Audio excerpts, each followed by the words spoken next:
Welcome to Compass Conversations. This is a new podcast with the Compass Center, formerly known as the Center for Faith and Vocation. In these conversations, we are going to chat with faculty, staff, and students who advance our mission of supporting communities of faiths, meaning, purpose, and spiritual life. My name is Allison, and I am a senior journalism and German double major at Butler. For our fourth episode, I facilitated a conversation with Daniel Myers and Marguerite Stanchu. Daniel is director of the Compass Center. A graduate of Willamette University in Oregon in biochemistry and religious studies, he earned a Master of Divinity at Yale Divinity School, was ordained in the United Church of Christ, and completed a 2-year position as Earl Hall Religious Life Fellow in the Office of the University Chaplain at Columbia University. Daniel has served in his current role at Butler since June of 2015. Marguerite is Assistant Director of the Compass Center. She is an authorized meditation instructor and teacher in the Buddhist and Shambhala traditions. Her interest in social justice issues reflects her commitment to valuing community and honoring varieties of religious, cultural, and vocational experiences that call us to be more of who we are and to contribute to the greater good. Marguerite serves as staff advisor for Butler Meditation. Thank you for tuning in, and I hope you enjoy this conversation as much as I did. Well, thank you, Daniel, Marguerite, for joining. Daniel, if you want to start, how did you first hear about the Center for Faith and Vocation, now the Compass Center, and what are some of your main responsibilities as director? Well, I first heard about it when I was finishing a fellowship at Columbia University. I was looking for my next job and I don't think I'd heard of Butler University before then, which shows how little a basketball fan I guess I am. Yeah, I was researching it as I was looking at the position as the director for the Center for Faith and Vocation at the time. And to be totally honest, like being from the West Coast originally and then having spent many years on the East Coast, I wasn't thinking I'd probably end up in the middle space. So when I applied, I was like mostly looking for my experience as an applicant, you know. But then I came and I met people, and yeah, Butler's got kind of a wonderful vibe right about it. And it was really wonderful to kind of see an intersection of work I benefited from as a college student and then work I thought I wanted to do as a professional, all happening here in the Center for Faith and Vocation. So my responsibilities, was that the second part of the question? Yes. Well, it's a lot of things, I suppose, but also not a lot of things. Really, I think it's trying to steer the center towards different ways of engaging the public in discourse around religious diversity and exploring what is meaningful and purposeful in people's lives, while also thinking about what we're doing within the curriculum and ways in which we're engaging with faculty, and then also thinking about students and what is our sort of student-facing programming. I mean, we're here to support the different 12 communities right now of religious life, and then how to have them engage across different and meaningful conversations and experiences and interfaith encounters, and then what does it mean to help students think about their lives in Butler and beyond Butler in terms of what's purposeful to them. So that's a lot of program management, but also a lot of, I think, supporting the staff. We have an incredible staff of interns, and our Marguerite's on staff, of course, as assistant director, but then the 2 new positions with our Muslim Life Advisor and Jewish Life Advisor, and then so it's about making sure they all have what they need to run in different interests and projects that they're doing. So that's, I think, what I'm supposed to be doing every day. Exactly. And Marguerite, similar question to you. How did you find the CFV, and what are some of the things you do as assistant director? I found the Center for Faith and Vocation a year or 2 after I moved to Indiana from Canada. I knew I wanted to work in higher education, and I had been interviewing in different universities, but there was just something about Butler that was really special to me. And so someone referred me to the Center for Faith and Vocation based on my background in philosophy and religion, and I applied for the position, and I was hired, and I was the only person almost at Butler, I think, practicing with the Buddhist tradition. So I was representing that tradition in particular context. So that's very much been about what has informed the work that I do at Butler and outside of Butler. But I also work very closely with our interns in various capacities, specifically in communications. And further, I try to support the overall administrative work of the center in terms of how the vision and the mission of the center um, uh, unfolds. So I'm involved in a lot of planning and implementation conversations, such as the Butler Seminar and UVU Film Series, which are public-facing series, but also a lot of internal programs. So when I first started out at Butler, I was a program coordinator, and that role evolved as the center has evolved. Mm. And what I've seen over the last 17 years is a tremendous amount of complexity in the work that we do and in Butler's culture overall. Yeah, thank you. So Daniel, you've alluded to it a little, but also I'm sure students, faculty, and staff have seen examples of it, but you do a lot of work promoting interfaith, either dialogues, conversations, programming. So what is your advice to people looking to engage in interfaith conversation, whether that's on a college campus or just in general?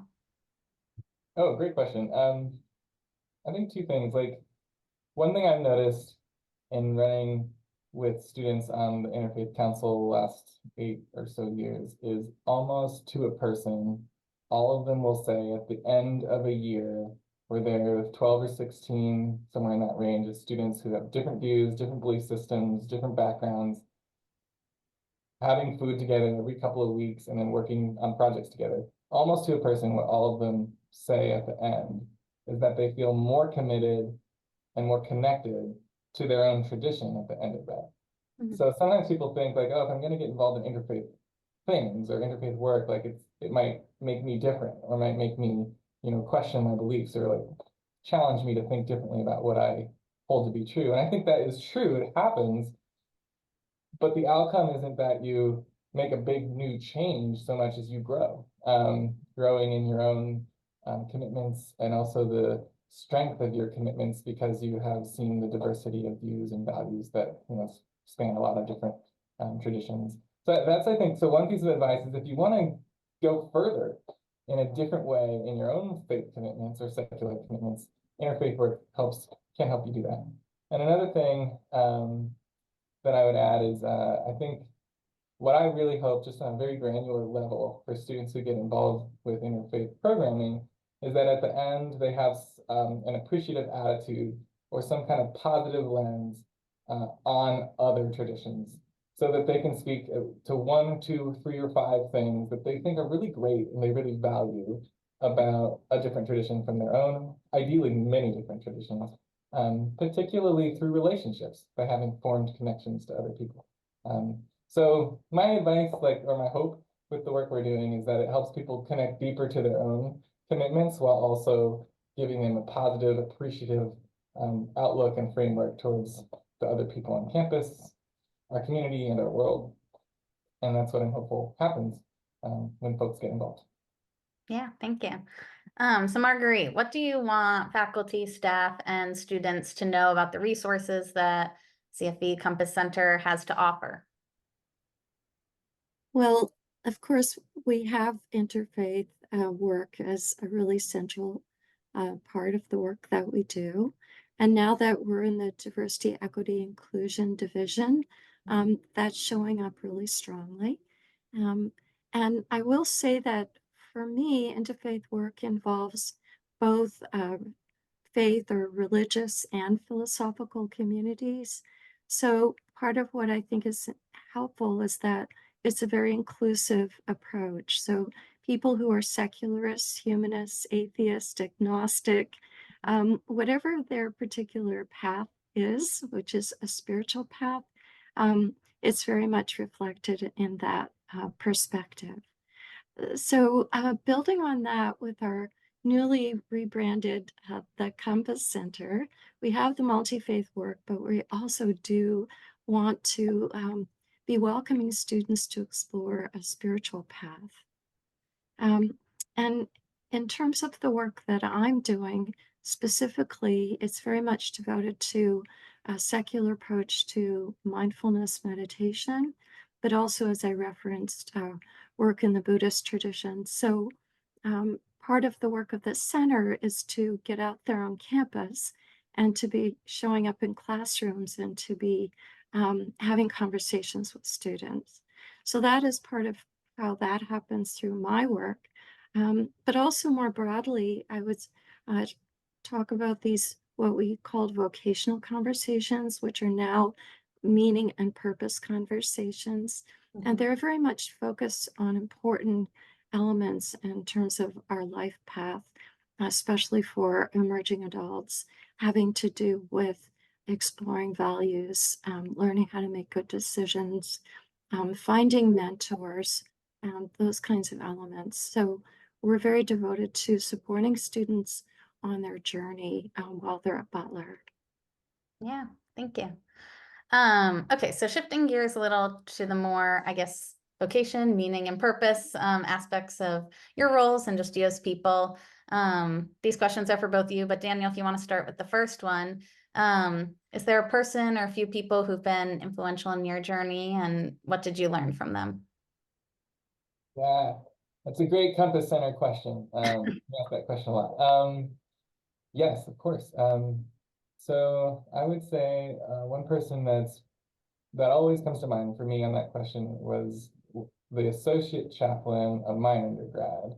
Her name was Karen Wood, is Karen Wood. She's retired now, but she had been the director of what was called the Lilly Project, which was the exact grant that Butler got that established the Center for Faith and Vocation in the early 2000s. My undergrad, Willamette University, had the same thing and did it differently, but it was the same program.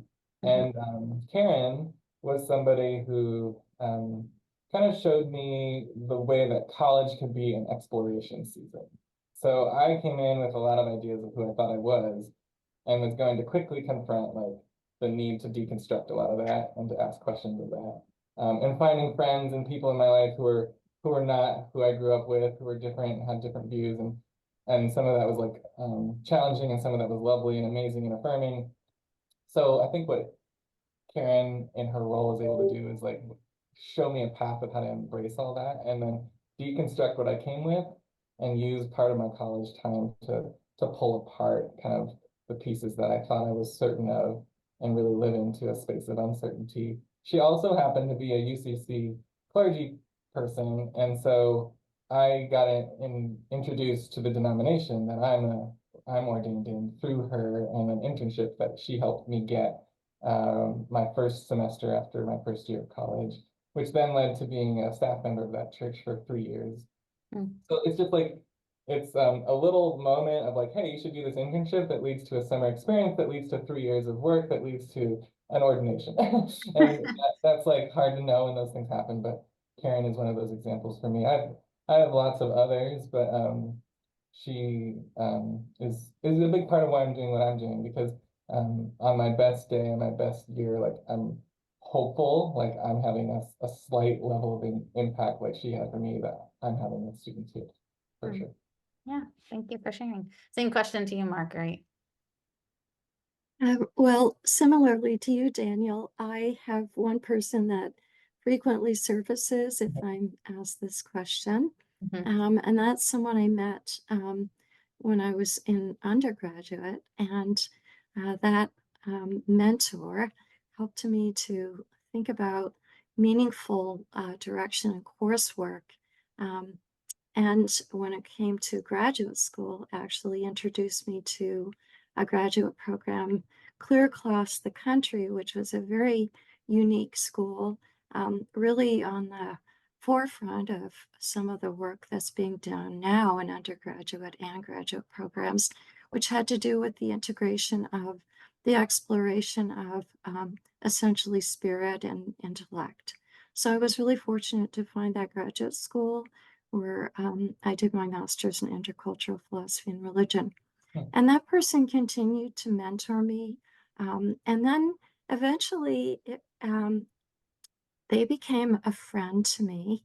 And then eventually I became more of a friend and mentor to them because when I met them, I was about 19. They were in their 50s. And then when we were in that latter kind of relationship, I was in my 60s and they were in their 90s. Wow. So it was a really a lifelong journey that shifted over time. Yeah. Yeah. Can I just say, like, I love that trajectory, and like for me, there was also a moment when I could feel, in this case, Karen, like asking me questions as a colleague, Mm. and that felt really inviting and door opening. Like what you want a mentor to do is to Yeah. do that. And then there was a real moment for me 3 years ago when she retired, and I was like, oh, yeah, I can still ask questions. We're still close.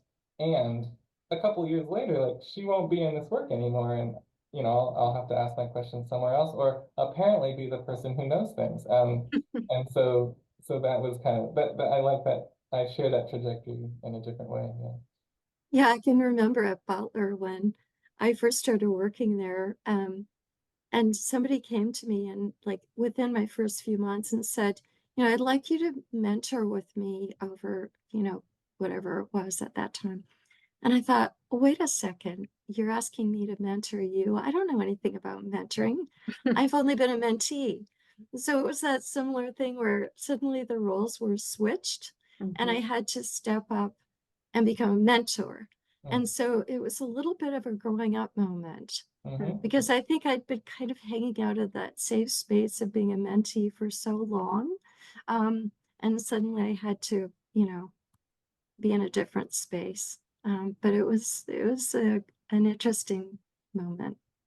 But as you said, I mean, I'm sure you might not have had the title of mentor yet, but you probably were teaching each other things. And Daniel, you said the same thing, asking each other questions. So even though it's not as formal, the hierarchy, I guess, like we can all help and learn from each other, right?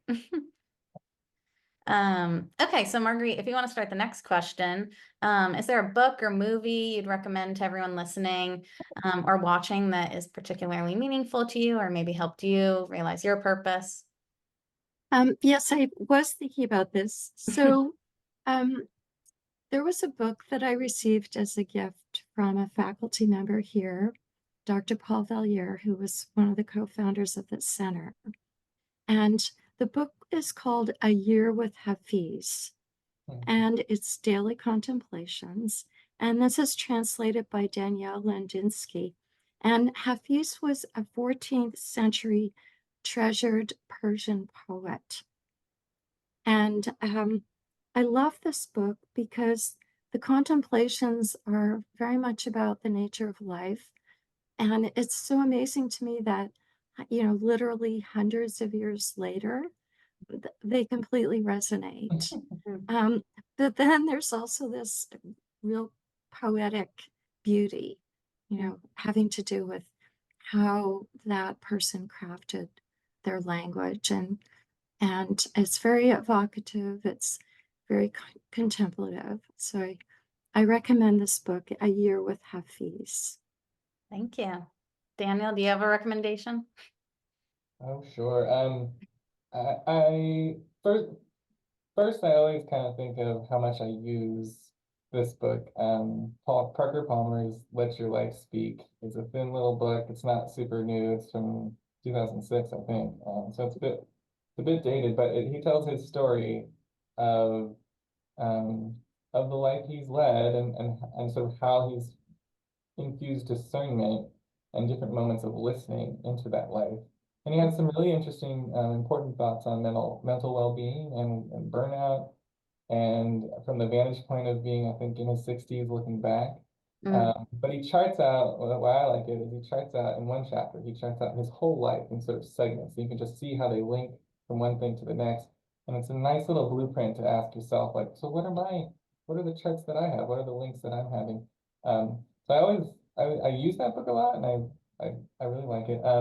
But another one that I just read this past summer that it also is not new, it might even been from the same around the same time, is called When Breath Becomes Air, and it's by I have it here, Paul Kalanithi.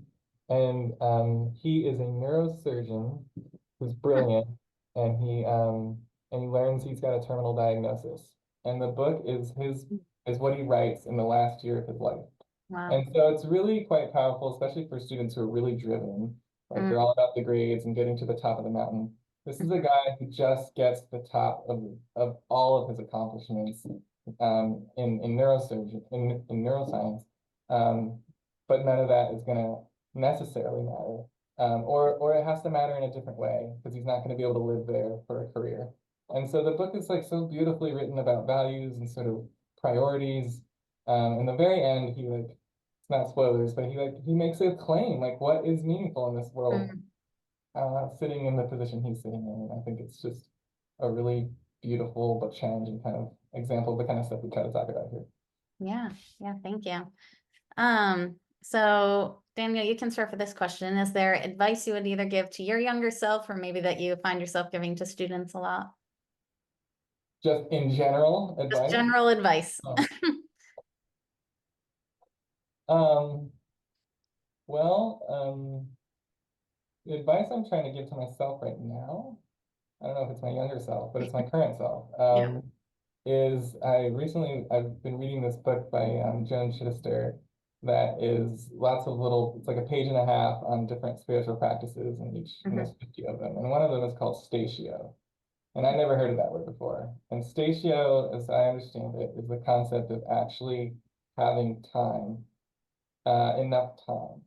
And Marguerite lives this. So I learned from Marguerite on this, I think. Building in enough time to actually show up to the meeting prepared, to be present where you're supposed to be, and you're not already thinking about the next thing. To arrive in a space where you're not still in the previous space, but you've given yourself the transition to get to where you need to be. So it's both about your physical movement throughout your day, but also about your mental movement throughout the day. And I think if I was telling my younger self and my current self, it's a regular comment in my head, like live with Statio, like try to build in the space between so you can be fully present where you're at, and don't always rush. I think that it is a valuable but really hard thing to do today. And I don't know where my phone is. Is it in my pocket? This thing makes it super hard, the phone, I think, to do that. And so it's a real active practice that is new to me, but I'm finding to be an important inner conversation with myself, like where to pause, and also not recognizing when I'm not doing it, and I'm running from all the different places all the time. But at least now I have some language to be able to call that and say, okay, I didn't do well on that today. So I think for all, I don't know, advice is hard to say because everybody's different, but I would say I've been benefiting from having language that speaks to the goal of actually having enough time and the spaces in your day to have the time to be present to the thing you're doing. Yeah, that's great. Thank you. Marguerite, do you have general advice? I would say pay attention. Pay attention to oneself. Try to develop some kind of self-awareness. But also pay attention to what's going on around you and what the messages are. I think as human beings, we're so eager to move on to the next thing. And when we do that, we might be ignoring some of the messages that are coming to us. So as a younger person, I think I would have liked to have tuned in more to the messages and been ignoring a little bit less, which I think I was really good at doing. So that's what I would say. Yeah, thank you. All right. Final question, Marguerite, you can start for this one. So given that we're all facing some kind of personal, professional, and/or global challenges, what gives you hope looking to the future? I have a pretty strong faith in human beings. I know that human beings have a lot of obscurations, a lot of challenges, but I also have a lot of faith that they have the capacity to come to what is the best or what is good Not everyone is willing to do that, but enough human beings, I think, are willing to align with a higher purpose or a bigger vision that's based on a goodness versus perpetuating confusion and negativity. And so maybe it's one of those overcoming evil, but I don't think it's that really. I think it's more human beings have an innate capacity for goodness, and I have a lot of faith in that. Yeah, thank you. All right, Danielle, same question to you. I love that answer. I think so. I teach this a little bit in my class, and that's probably because it's a way for me to get a reminder of where I orient towards hope. But I think I am encouraged by the notion that a lot of our hardest challenges and a lot of our sort of historical moments of blooming come out of uncertainties and things that couldn't have been foreseen. And so I look at what we're facing, and it's hard. It's hard to be hopeful to me sometimes at that when I look at the lens for my kids and for my life. But I also think that because I can't see it doesn't mean there's not an emergence of new good things, whether we're talking about climate or racial justice or economic challenges that different generations are feeling in different ways. Like I think uncertainty bears a lot of anxiety, but it also means we just don't know. And I think there's hope in that, especially paired with Marguerite's answer. Like I share that. Like I think humanity has an orientation towards empathy and humility and good things. And if you pair those things together, there could be good things we just don't see yet, and that's powerful to me. But if I might, as a graduating senior about to cross the stage, what gives you hope, Allison? Well, that's yeah, reverse it on to me. I think we both agree with Marguerite's answer, and I don't know, I've just found a lot of hope I didn't really want to go far away for college. I traveled partway across the country. It's not that far. But being hundreds of miles away from home, I didn't know anyone, and I found a lot of comfort in how welcoming people were, and also just appreciated the opportunity to meet different kinds of people, meet people with different lived experiences, not from my hometown, who were in different kinds of environments than I was. And I just got to learn from them. And I think people do want to learn. Sometimes there are things preventing them from maybe being open to learning. But once you open yourself up to that, people are pretty good about sharing. And so, I don't know, I think we have a lot to learn from one another. And maybe that also comes from just, people's innate goodness. But yeah, I think if we all keep continuing to learn, then that gives me hope. Love that. Yeah. All right. Well, thank you both so much for joining. Yeah, thank you.